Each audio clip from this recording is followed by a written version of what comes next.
Okay, New Zealand have beaten Ireland in the second quarter-final at the Rugby World Cup 28-24. They were leading 18-17 at half-time. Break down the game quickly. Let's break down the game quickly and then we'll go into a lot more in-depth with this one. Because I am disappointed Ireland have lost. However, both sides played poorly tonight. This was not the best test match I've seen between these two sides. In fact, in the last decade, this is the worst test match I've seen between Ireland and New Zealand. Yet that tension and the fact they were so scrappy tonight has made it an enthralling contest and an entertaining contest. But on a technical standpoint, both sides weren't great. New Zealand's discipline wasn't great. They've had 2 yellow cards. Ireland's line-out and scrum wasn't great. And that is an area which has cost them the game. But the main area which has cost Ireland the game is their decision-making when they do win those penalties from the All Black infringements. Do they kick for the post, kick for touch? Now, with the line-out's not working, an area which is normally a strength for Ireland, why are they not keeping that scoreboard ticking over? Scoreboard pressure. So decision-making and game management has let Ireland down, and that is basically how the fine margins were in this game. Now, the scoring, Mo'unga gets a penalty. That comes off the back of a lot of phases, and we'll talk about phases later on. That was on 7 minutes. Geordie Barrett slots a penalty on 14 minutes. So Ireland haven't settled. New Zealand have settled a bit better into the game after a nervy start. That's on 14 minutes. Faina Nyanuku, his try on 20 minutes, sums up a really great team move on the wing. Great handling and great speed of passing and speed of ball and decision making. Mo'unga converts that. And then Ireland come back. Sexton starts to realise the line-out's not working. Let's take some points. They should have done that a few times more. Maybe they would have won the game. So that decision-making, they finally decide to get the scoreboard going. They've not really been in the game, even though they've had a fair bit of ball. They've not really been in the game. That's from 22 minutes. Bandy Aki, the player of the tournament so far. It's a shame he's going home. He's really evolved as a player. Destructive ball carrier from 12. Really grown into that role and actually has really massively improved as a player. He was a good player. Now he's a great player. It's a shame he's going home. But that's on 27 minutes, and that's a massive momentum swing. It's a shot in the arm for Ireland. They're back in the game. They're back in the contest. Sexton converts that. Surveyor's try. What can you say about it? The All Blacks can have these flashes of brilliance when they're not playing well, and they weren't playing well tonight. They've had a flash of brilliance from Surveyor. That's on 33 minutes. But the conversion is missed, and missed kicks by both teams, and choosing when to kick for goal when it's a penalty has proven crucial. Now, the Aaron Smith yellow for the deliberate knock-on would have if Gibson Park receives that ball, does he score? Are there enough All Black players covering with the cover defence with Bo Barrett at fullback? We can debate that. Now, he's sin-binned for that. Now, this has been an area that's been a concerning area for the All Blacks in the last couple of years. Is their penalty count? Is their on-field discipline and yellow cards and also red cards as well? But no red cards tonight, but they did have 2 yellows. Now, we can debate should he have been sin-binned or just a penalty. Gibson Park does score the resulting try a couple minutes later following the line-out, which suddenly starts working the driving maul. Opportunist try, sees that there's no one defending there, and it's a little dart from Gibson Park. Ironically, born in Auckland, so that's thinking. He could have been playing for the All Blacks this evening. He could have. Sexton converts that. That's the scoring done. It's 17-18 at half-time. Scrappy first. Best way to describe it. Neither side's at their best. Second half, scrappy. Entertaining. The intensity's there. The battle is there. Break down the tackle area. Penalty count's too high for both sides. But Jordan, he scores his try. And there's been debate about who should play on the wings for the All Blacks tonight. There's been debate in the build-up about should players be dropped from the squad for breaching curfew. That just shows how good the All Blacks are when they can get going. In a flash, they can put a few phases, a few offloads, a few support runs together, and they score one of the tries of the World Cup so far. It's a great sudden try where they haven't been showing much for the previous 13 minutes, and then bang, they score.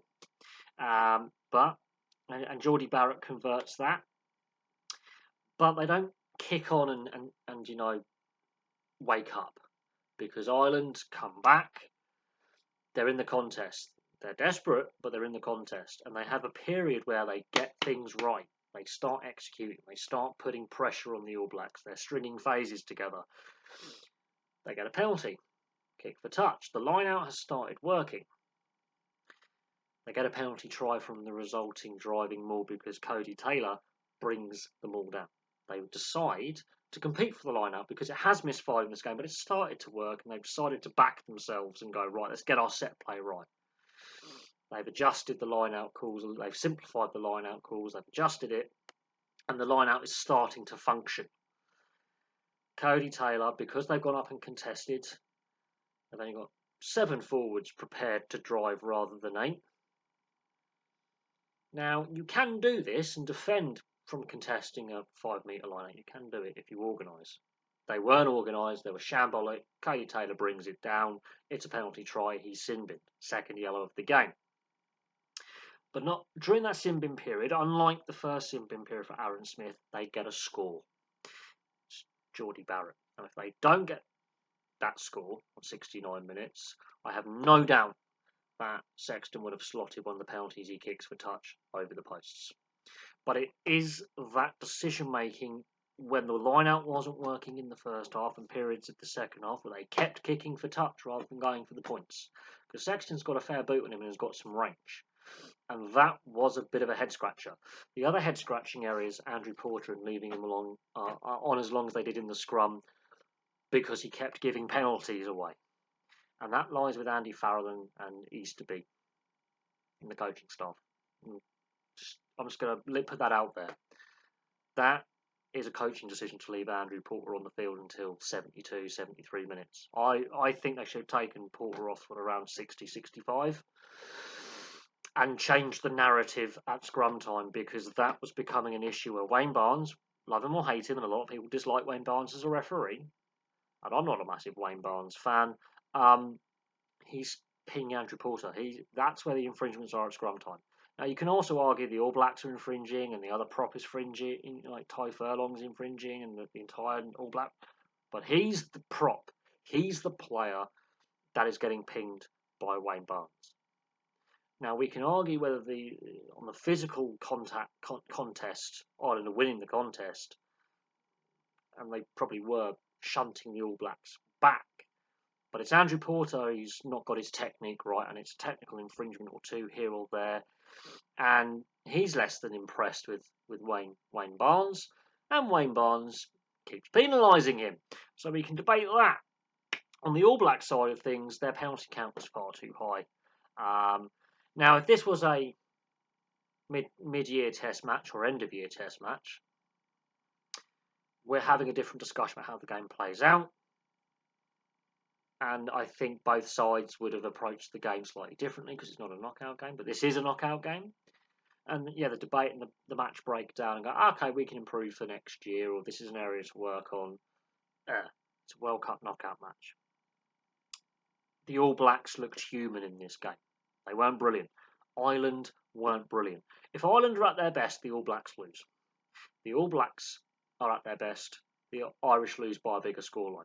There's a reason why this game was close. It was the tension. There was a lot of nervousness in the air. Neither side looked fully settled. The All Blacks have been doing non-All Black things for a while now. There's a reason why they're not the first or second team in the world anymore ranking. They're at their lowest world ranking since the world rankings have been brought in. Yeah, they're at their lowest world ranking ever. There's a reason for that. They're slipping down the world rankings because they're losing more test matches. They've lost a few test matches this year. They've had a record-breaking defeat this year. They lost back-to-back test matches for the first time in a long time this year. Now, they weren't at their best. As I say, if this was an end-of-year test match or a mid-year test match, the debate would be different because they can go away and they can work on those areas where they're not doing so well. It's a World Cup. They don't really have enough time to worry about fixing. Well, they don't have a lot of time in fixing those areas, which is discipline. That is a long-term fix. That doesn't happen overnight. That is a long-term fix in getting those little niggly habits out of their game. Now, the opponents they're going to be facing in the semi-final is Argentina. Argentina have beaten this All Black side. The Argentinians were much better disciplined than the Welsh, and on their penalty count today, had a better disciplinary record today in their game than the All Blacks did in their game, considering both games, even though the Argentina game, the scoreline blows out in the last 5 minutes. And in reality, the Argentinians had a better game than the All Blacks in victory. Ireland have won all the stats apart from the scoreline. They've won the territory, the possession, the ball carries, the line breaks. They won the penalty count. They didn't win on the scoreboard, and that's down to the decision making and game management. The All Blacks win the scoreboard, but nothing else. They've had 2 players sin-binned, which is a concern.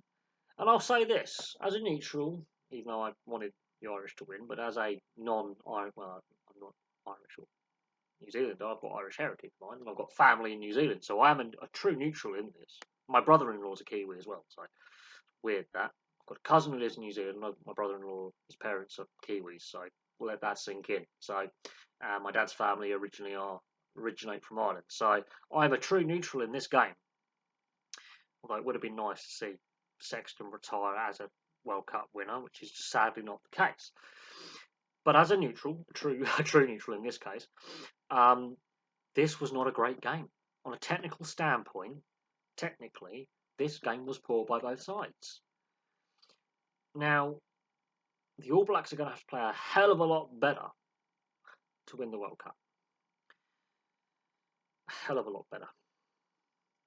You could see the tension from the first whistle. They do look nervous. They do not look like an All Black side.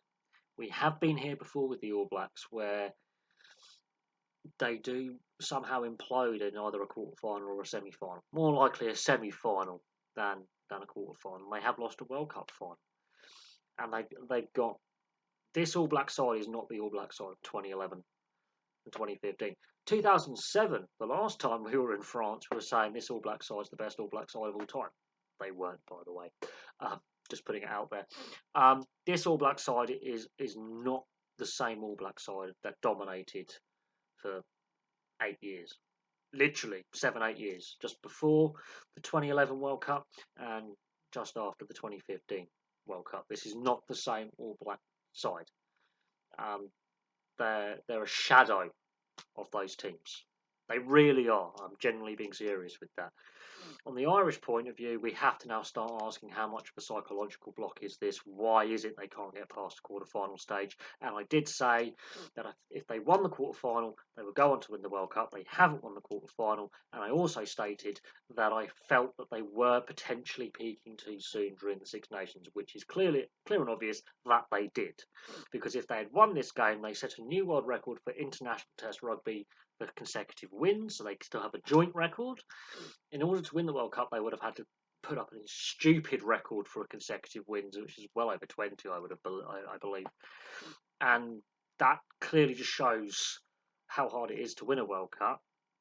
I actually did state that I think it suited the French more to not win the Grand Slam in the Six Nations, so they could learn some lessons and improve themselves for the World Cup. They went on to beat the All Blacks in the opening match. But breaking that down aside, there are issues with this All Black team.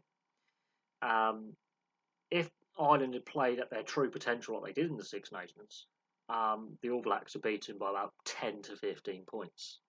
If the All Blacks played at their full potential against what Ireland dished up tonight, similar. This was 2 top sides both having an off night, and it was a very close game because it's 24-28, so both defences have been a bit leaky. That's well above their average for what they normally concede point-wise. Discipline-wise, New Zealand were really poor. Ireland weren't much better, mind. but they did win on the discipline side of things. The only thing that Ireland haven't won on is the scoreboard.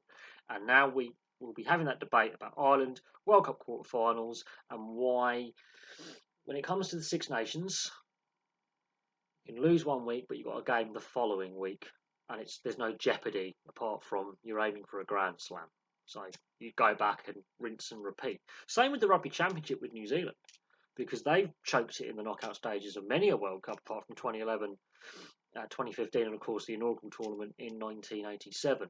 After 1987, they didn't win for a long time, and the same debate was being had about the All Blacks for semi-finals and falling apart and having mental breakdowns and not being good enough and constantly sacking the coach. Now, I don't think Andy Farrell gets the chop. I think he will be still Ireland coach in the Six Nations next year. But I do think the All Blacks are looking vulnerable going into that semi-final against Argentina. They look more relieved than celebratory at the final whistle. They didn't look like they were jumping for joy. They did not look happy with themselves. And is there some self-doubt in this All Black side? Ireland, the dissection and the recriminations from this, it'll be interesting to see what happens in the media, because the media have made a massive thing now with this quarter-final curse. It's very similar to the All Blacks with their semi-final curse that went on for several World Cups as well. There's a lot of media chatter and a lot of media pressure. Now, in the age of social media, that's going to intensify. So I do have a lot of sympathy for these Irish players. Players like Bandiaki have put their heart and soul into this World Cup, and he's really improved as a player. And it's a shame he's going home at the quarter-final stage, because he's been the player of the tournament so far. Outstanding player. He's been brilliant. But there we go. It's 28-24 to the All Blacks. Scrappy game. There was relief rather than joy there, and they didn't look overly happy with how they've won that game. They just know they've won, but there will be possibly some recriminations in the All Black camp as well, especially over discipline, because they cannot afford to have sin binnings in the semi-final or potentially the final. That they've really got to fix that area, because that could undo them in an even bigger pressure environment next weekend. But there we go. Thank you very much for watching. Place your thoughts on the game below, and I'll have some more content for you very, very soon.